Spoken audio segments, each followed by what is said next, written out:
روت اور اس کا چوتھا باب جو 22 آیات پر مشتمل ہے۔ تب بوئز پھاٹک کے پاس جا کر وہاں بیٹھ گیا، اور دیکھو جس نزدیک کے قرابتی کا ذکر بوئز نے کیا تھا وہ آ نکلا۔ اس نے اس سے کہا، ارے بھائی ادھر آ اور ذرا یہاں بیٹھ جا۔ سو وہ ادھر آ کر بیٹھ گیا۔ پھر اس نے شہر کے بزرگوں میں سے 10 آدمیوں کو بلا کر کہا، یہاں بیٹھ جاؤ۔ سو وہ بیٹھ گئے۔ تب اس نے اس نزدیک کے قرابتی سے کہا، نومی جو مواب کے ملک سے لوٹ آئی ہے، زمین کے اس ٹکڑے کو جو ہمارے بھائی علی ملک کا مال تھا بیچتی ہے۔ سو میں نے سوچا کہ تجھ پر اس بات کو ظاہر کر کے کہوں گا کہ تو ان لوگوں کے سامنے جو بیٹھے ہیں اور میری قوم کے بزرگوں کے سامنے اسے مول لے۔ اگر تو اسے چھڑاتا ہے تو چھڑا، اور اگر نہیں چھڑاتا تو مجھے بتا دے تاکہ مجھ کو معلوم ہو جائے، کیونکہ تیرے سوا اور کوئی نہیں جو اسے چھڑائے، اور میں تیرے بعد ہوں۔ اس نے کہا، میں چھڑاؤں گا۔ تب بوئز نے کہا، جس دن تو وہ زمین نومی کے ہاتھ سے مول لے تو تجھ کو اس کو موابی روت کے ہاتھ سے بھی جو مردے کی بیوی ہے مول لینا ہوگا، تاکہ اس مردے کا نام اس کی میراث پر قائم کرے۔ تب اس کے نزدیک کے قرابتی نے کہا، میں اپنے لیے اسے چھڑا نہیں سکتا، تا نہ ہو کہ میں اپنی میراث خراب کر دوں۔ اس کے چھڑانے کا جو میرا حق ہے اسے تو لے لے، کیونکہ میں اسے چھڑا نہیں سکتا۔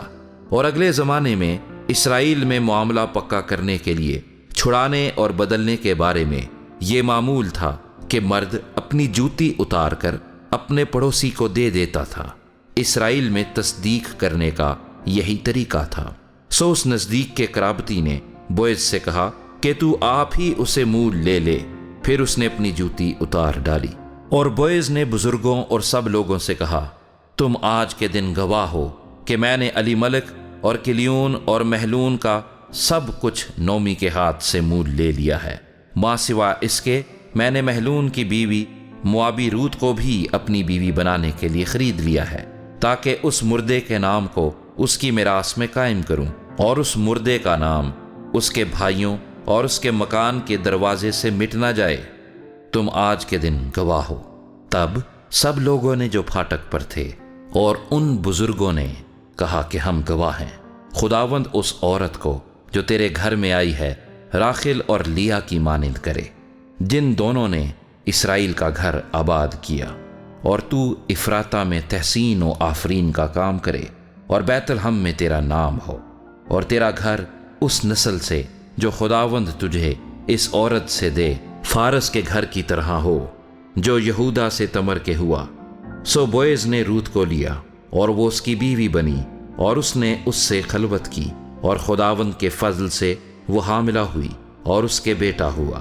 اور عورتوں نے نومی سے کہا، خداوند مبارک ہو جس نے آج کے دن تجھ کو نزدیک کے قرابتی کے بغیر نہیں چھوڑا، اور اس کا نام اسرائیل میں مشہور ہو، اور وہ تیرے لیے تیری جان کا بحال کرنے والا اور تیرے بڑھاپے کا پالنے والا ہوگا، کیونکہ تیری بہو جو تجھ سے محبت رکھتی ہے اور تیرے لیے 7 بیٹوں سے بھی بڑھ کر ہے، وہ اس کی ماں ہے۔